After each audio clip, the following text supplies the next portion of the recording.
আসসালামু আলাইকুম। ওয়ালাইকুম আসসালাম। বন্ধুরা, আজকে আই ভয়েসের আড্ডায় আড্ডায় জানা পর্বের দ্বিতীয় এপিসোড। আজকে আমাদের সঙ্গে ডেভেলপমেন্ট ফিল্ডে দীর্ঘদিন কাজ করেছেন এবং সাম্প্রতিক সময়ে কাজ করেছেন এরকম দুইজন বন্ধু আছে। চলুন আমরা তাদের সঙ্গে পরিচিত হই। আমি মোহাম্মদ আব্দুল গনি।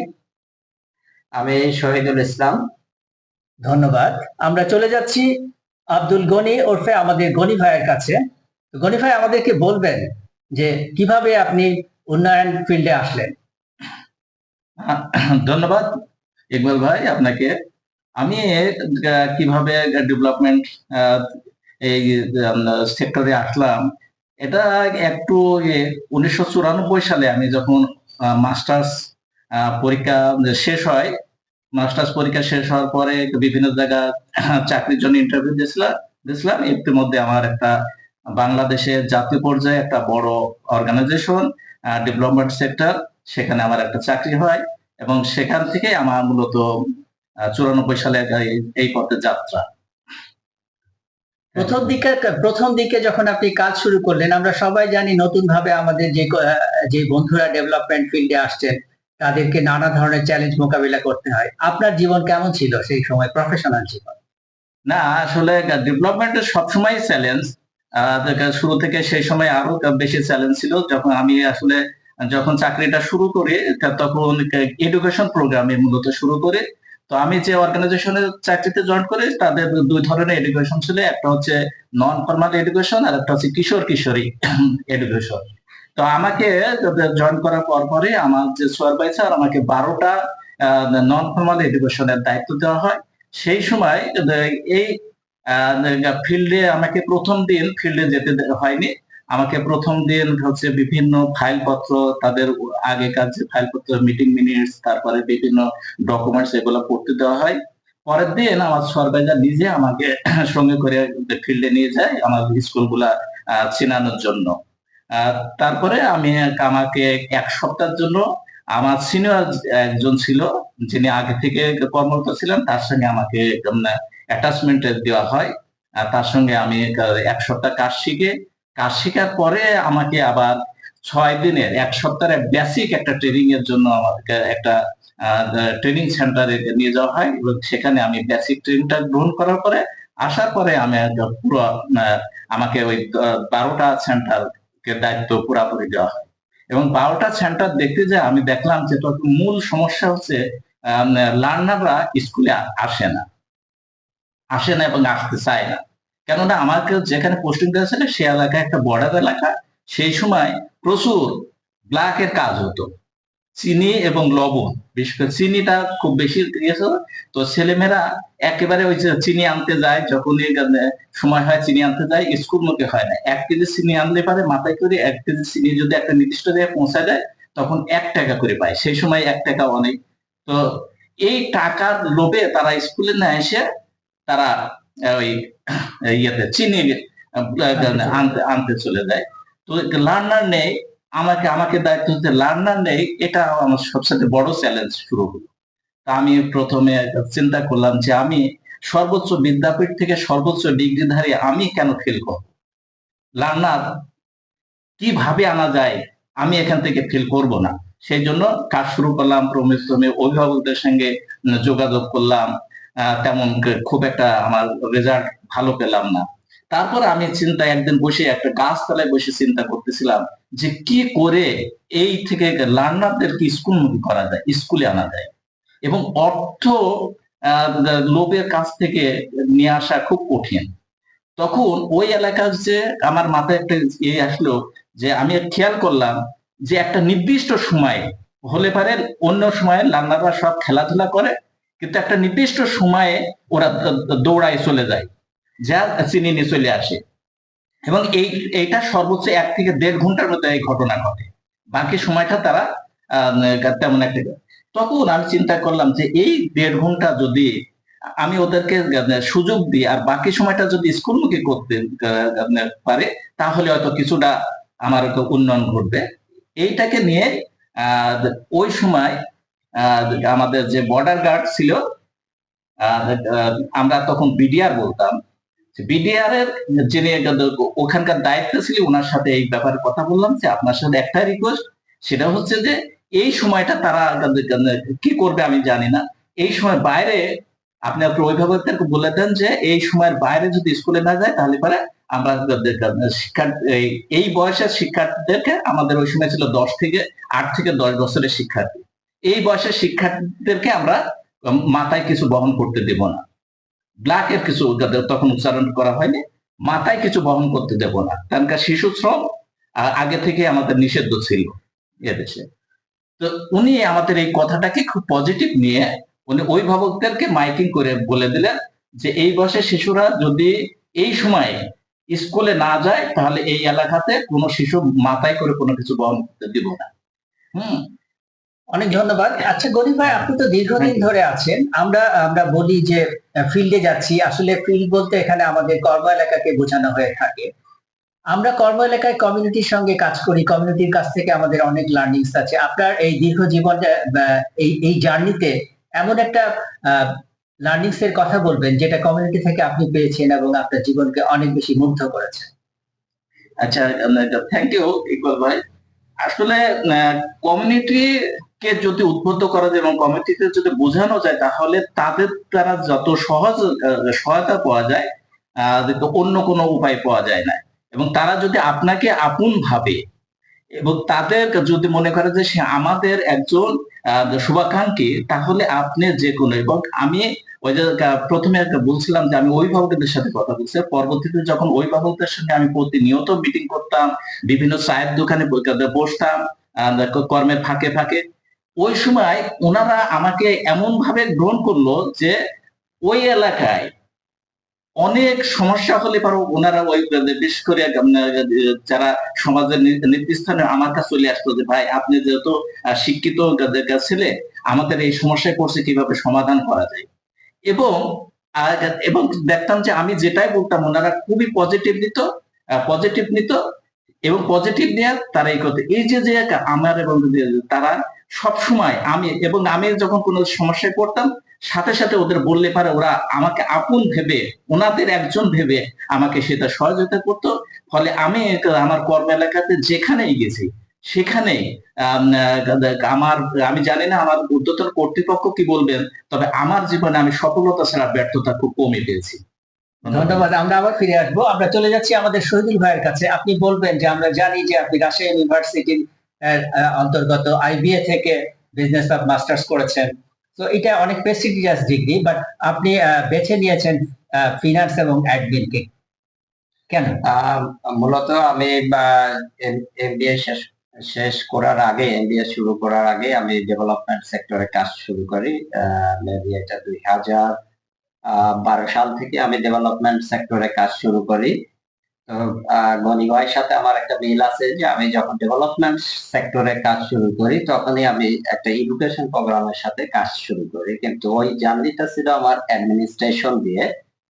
তো যেহেতু অ্যাডমিনিস্ট্রেশন দিয়ে কাজ শুরু ছিল, একটা প্রোগ্রামকে পরিচালনার জন্য অ্যাডমিনিস্ট্রেটিভ এবং ফিনান্স সাপোর্টটা খুবই গুরুত্বপূর্ণ আমি মনে করি। কারণ হলো যে একটা প্রোগ্রাম যখন ফিল্ড লেভেলে ইমপ্লিমেন্টেশনে যাবে, অ্যাডমিন এবং ফিনান্স সাইড থেকে এবং লজিস্টিক সাইড থেকে যদি প্রপার সাপোর্ট না থাকে তাহলে ওই প্রোগ্রামটা ফলপ্রসূ হবে না এবং প্রোগ্রামের যে লক্ষ্য সেটা অর্জিত হবে না। পাশাপাশি যাদেরকে নিয়ে কাজ করতেছি আমরা, যাদের উন্নয়নের কথা চিন্তা করছি, যাদের উন্নয়ন নিয়ে আমরা এই আমাদের কর্মযোগ্য, সেটাও সফল হবে না এবং তাদের উন্নয়ন হবে না। পরবর্তীতে আমি অ্যাডমিনিস্ট্রেশন থেকে চলে আসা কাকতালীয় ভাবেই ফিনান্স সাইডে, ফিনান্স ডিপার্টমেন্টে। তো আমার অর্জিত জ্ঞান থেকে আমি মনে করি যে আমার এক ক্লাসমেট ছিল, উনি বলেছিল যে ফিনান্স লাইনটা হলো এমন একটা জায়গা যেখানে ফান্ড রেজিং এর জায়গা। উইদাউট ফান্ড কোনো প্রোগ্রাম ডিজাইনই সম্ভব না, ফান্ড লাগবে। তো এই ফান্ড ম্যানেজমেন্টটা আরো বেশি গুরুত্বপূর্ণ। ফান্ড ম্যানেজমেন্ট, দেখা গেল যে একটা প্রোগ্রাম করার জন্য এখানে আমার একটা নির্দিষ্ট প্রোগ্রাম থেকে বলা হলো নির্দিষ্ট পরিমাণ একটা অর্থ লাগবে, কিন্তু ফিনান্স ম্যানেজমেন্ট যদি সঠিক হয় বা একই সাথে একাধিক প্রোগ্রাম হয়, সেক্ষেত্রে অনেক ভাবেই এটাকে আমরা লিন ম্যানেজমেন্ট করে এটা কস্টিংটা কমাই ফেলতে পারি। অনেক সময় হয় কি যে এক মাসে আমার 10 রকমের প্রোগ্রাম আছে, প্রোগ্রাম 10 বারে 10টা রিকুইজিশন দিল, তো 10 বার যখন প্রোগ্রামেন্ট গেল, একই ব্যক্তি 10 বার এই একই কাজ করতে হচ্ছে। তো এটা যদি প্রপার কোঅর্ডিনেশন হয়ে যদি মাসের শুরুতে একসঙ্গে সবগুলো প্রোগ্রামের রিকুইজিশন গুলো আসে, তাহলে প্রকিউরমেন্টটা যখন একটু বড় সাইজ হবে, আলটিমেটলি বেশি জিনিস কিনতে গেলে বিক্রেতারা কম দামে বিক্রি করে। তখন কি হবে যে দেখা গেল যে আমার এই 10টা প্রোগ্রাম থেকে হয়তো অনেক টাকা সেভ হয়ে যাবে। পাশাপাশি প্রোগ্রাম যখন প্রয়োজন তৎক্ষণাৎ এই জিনিসটা পাবে, কারণ আমার পুরো প্ল্যান অনুযায়ী পুরো প্রকিউরমেন্টটা মাসের শুরুতেই হয়ে গেল বা কোয়ার্টারের শুরুতেই হয়ে গেল, ইয়ারের শুরুতেই হয়ে গেল, তখন তো এই পণ্যগুলো বা ম্যাটেরিয়াল যেটা দরকার সেই জিনিসগুলো আমার ওয়্যার হাউসে স্টিল থাকতেছে। ওখান থেকে প্রোগ্রাম যখন যার যে প্রোগ্রামের যেটা প্রয়োজন তৎক্ষণাৎ রিকুইজিশন দিয়ে নিয়ে যেতে পারতেছে এবং সঠিক টাইমে প্রোগ্রামটা ইমপ্লিমেন্ট করতে পারতেছে। তো ম্যাটেরিয়ালস, খাবার দাবার থেকে শুরু করে এভরিথিং যদি আমাদের এই প্রি প্ল্যান অনুযায়ী করা থাকে, তাহলে প্রোগ্রাম ইমপ্লিমেন্টেশনে অনেক গুরুত্বপূর্ণ ভূমিকা রাখে। আমি দেখেছি যে আমার কলিগরা যখন প্রোগ্রাম করতে যায়, কালকে প্রোগ্রাম আজকে রিকুইজিশন দিল, তড়িঘড়ি করে কেনাকাটা হইলো, দেখা গেল যে প্রোগ্রাম সকাল 9টা থেকে ওই কলিগরাই আবার সবাই মিলে কেনাকাটা করে ফিল্ডে যাইতে যাইতে 11টা বেজে গেল। তাহলে এটা প্রপার প্রোগ্রাম ইমপ্লিমেন্টেশন কোনোভাবেই সম্ভব না। তো আমি মনে করি যে ফিনান্স থেকে, যে ফিনান্স নিয়ে আমি কাজ করি, আমি মনে করি যে কোনো প্রোগ্রামের ফিনান্স যদি প্রোগ্রামকে ভালোবেসে থাকে, তাহলে প্রোগ্রাম পিপুলের সঙ্গে মাস, কোয়ার্টার বা ইয়ারের শুরুতেই বসে তাদের সাথে আলোচনা সাপেক্ষে সুন্দর একটা প্রোগ্রামের ডিজাইন নিয়ে, প্ল্যানিং নিয়ে কাজ করলে আমরা হয়তো 100% পারবো না, কিন্তু 95% প্লাস আমরা আমাদের টার্গেটটা ডেভেলপমেন্ট সেক্টরে সঠিকভাবে কাজে লাগাইতে পারবো। আর এতেই আমি মনে করি যে আমার ডেভেলপমেন্টের যে উদ্দেশ্য, আমাদের যাদেরকে নিয়ে কাজ করতেছি তাদের যে উদ্দেশ্য, এটা সঠিকভাবে আমরা ইমপ্লিমেন্ট নিশ্চিত করতে পারবো। থ্যাংক ইউ সৈদিক ভাই, আপনি যথার্থই বলেছেন।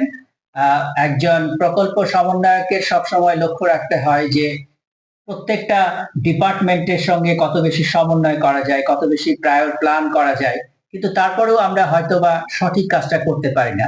তবে আপনার দৃষ্টিতে, আপনার যদি আমরা একটা খুবই ভালো ফাইন্যান্সিয়াল ম্যানেজমেন্ট, সাউন্ড ফাইন্যান্সিয়াল ম্যানেজমেন্টের কথা ভাবি, তাহলে সেক্ষেত্রে আপনি কোন বিষয়গুলোকে চ্যালেঞ্জেস হিসাবে দেখছেন এবং সেক্ষেত্রে আপনার করণীয় কি বলবেন?